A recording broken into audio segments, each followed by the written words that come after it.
Bahasa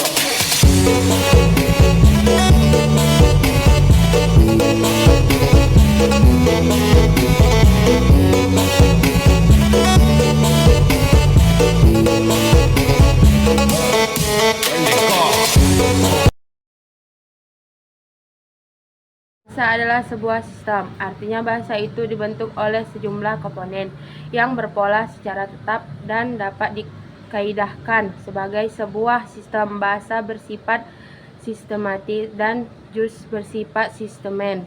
Sistemen artinya bahasa itu tersusun menurut suatu pola tertentu. Memahami linguistik sebagai ilmu mengenai bahasa dapat berarti memahami bagaimana linguistik dalam perspektif linguis yang telah mendedikasikan hidupnya untuk mendalami ilmu yang saat ini mulai menjadi perhatian para ahli di berbagai bidang. Kebudayaan pada hakikatnya sangat kompleks, sehingga para ahli selalu memberikan pengertian, pemahaman, dan batasan yang bervariasi terhadapnya. Dalam literatur antropologi atau kebudayaan ada berbagai definisi mengenai kebudayaan yang berbeda-beda. Berbeda-beda tersebut terjadi karena mereka melihat kebudayaan dari aspek yang berbeda. Glauber dan Klugholm telah mengumpulkan definisi kebudayaan dan mengumpulkannya menjadi 6 golongan menurut definisi, yaitu yang pertama, definisi deskriptif, menekankan pada unsur-unsur kebudayaan. Yang kedua, definisi historis, menekankan bahwa kebudayaan itu diwarisi secara kemasyarakatan. Yang ketiga, definisi normatif, menekankan pada aturan hidup dan tingkah laku. Yang keempat, definisi psikologis, karena kegunaannya dalam penyesuaian diri pada lingkungan, pemecahan persoalan, dan belajar hidup. Yang kelima, definisi struktural, didasarkan pada sifat kebudayaan sebagai suatu sistem yang berpola dan teratur. Yang keenam, definisi genetik, menekankan pada terjadinya sebagai hasil karya manusia. Lalu ada definisi Nababan. Nababan mengelompokkan 3 golongan definisi kebudayaan, yaitu yang pertama, definisi yang melihat kebudayaan sebagai pengantar dan pengikat masyarakat. Yang kedua, definisi yang melihat kebudayaan sebagai hal-hal yang diperoleh manusia melalui belajar atau pendidikan. Yang ketiga, definisi yang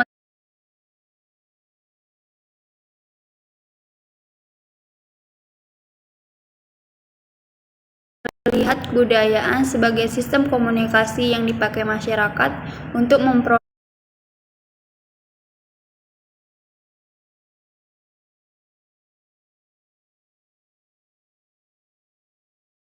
Lalu ada definisi Nababan. Nababan mengelompokkan 3 golongan definisi kebudayaan, yaitu yang pertama, definisi yang melihat kebudayaan sebagai pengantar dan pengikat masyarakat. Yang kedua, definisi yang melihat kebudayaan sebagai hal-hal yang diperoleh manusia melalui belajar atau pendidikan.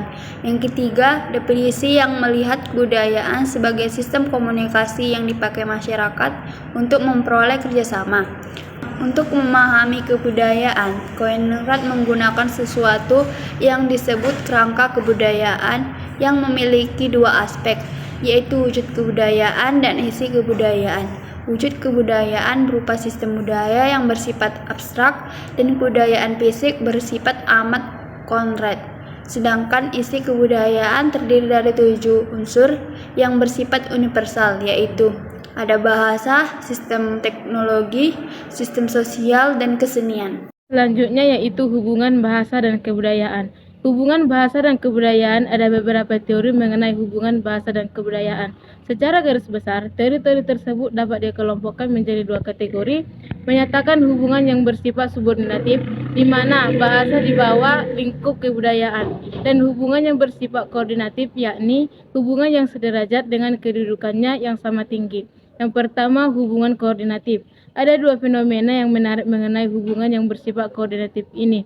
Pertama, ada yang menyatakan hubungan tersebut terikat erat seperti sekeping mata uang logam. Sisi yang satu adalah sistem kebahasaan dan sisi yang lain adalah sistem kebudayaan. Subordinatif. Beberapa hal yang dapat diklasifikasikan pada pola hubungan ini antara lain, yang pertama, hubungan bahasa dan kebudayaan yang berkaitan dengan perubahan. bahasa yang diakibatkan perubahan budaya. Hal ini lebih menonjol pada aspek morfologis daripada aspek-aspek linguistik yang lain. Yang kedua, tunduknya tidak komunikasi pada norma-norma kebudayaan.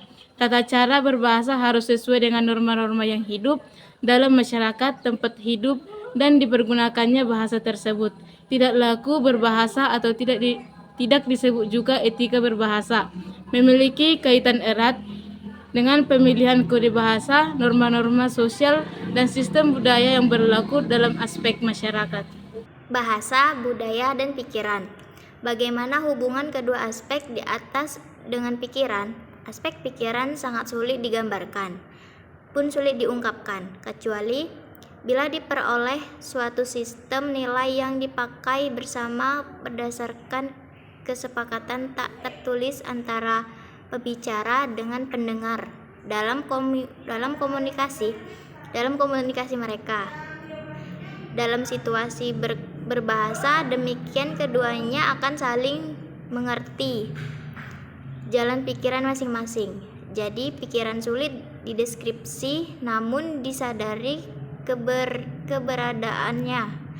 Eksistensi pikiran dan uraian di atas tidak dapat dipisahkan dari bahasa, karena itu pikiran dikatakan sebagai tumpang tindih dengan bahasa atau membatasi pikiran seperti yang pernah diucapkan oleh Benjamin Lewolf pada tahun 1897 sampai 1941.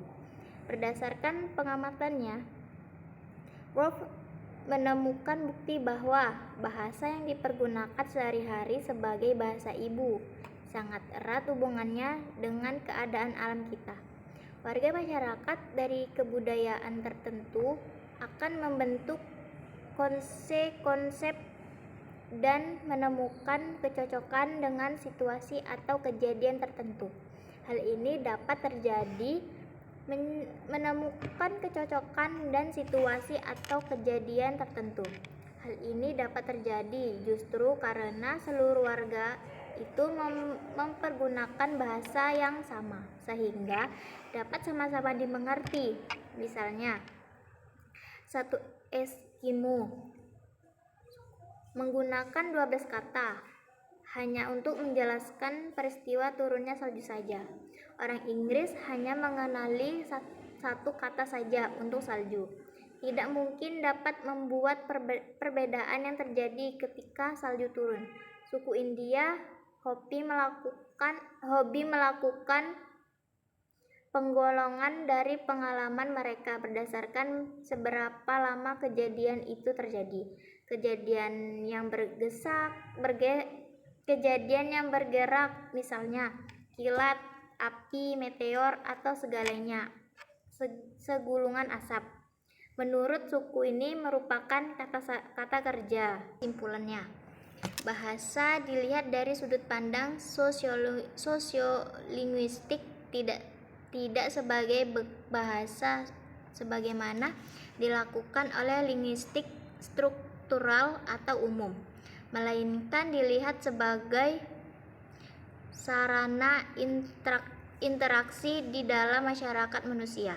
Karenanya, semua rumusan mengenai sosiolinguistik yang diberikan para pakar tidak hanya terlepas dari persoalan hubungan bahasa dengan aspek-aspek kemasyarakatan.